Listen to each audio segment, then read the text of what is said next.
Je suis amené dans ma pratique professionnelle à défendre des cadres de haut niveau de responsabilité, mais aussi des employeurs puis des salariés. Mais là, je pense plutôt aux cadres qui, passé la cinquantaine, sont finalement gentiment poussés vers la sortie.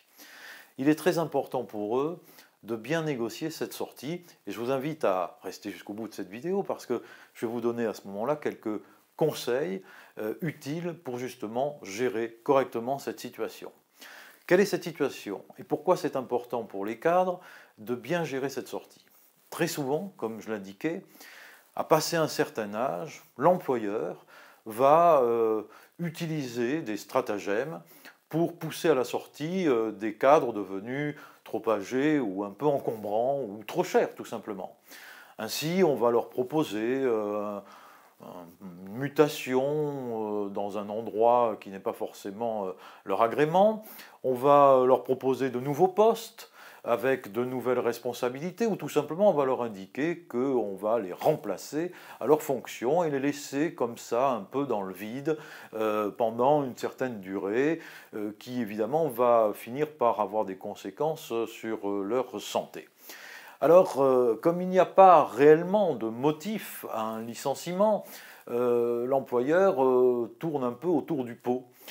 C'est la raison pour laquelle il faut réagir et il ne faut pas laisser se détériorer cette situation. Alors, quelques conseils pour bien négocier ce tournant, cette rupture qui quand même s'avère inéluctable.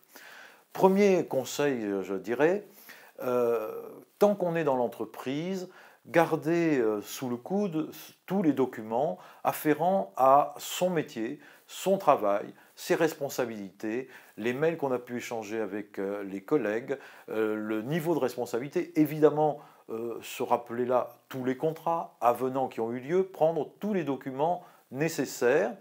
Deuxième conseil utile, se faire soi-même par écrit un historique de la situation et de son évolution pour cadrer les choses et avoir la chronologie des événements.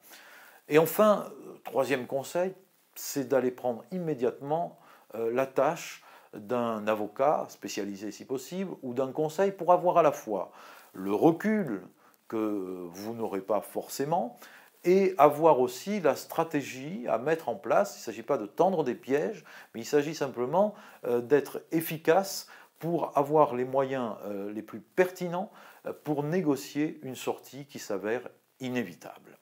Voilà, j'aurai l'occasion d'approfondir ces sujets dans d'autres vidéos. Pour l'instant, je vous remercie de votre attention et je vous dis à bientôt.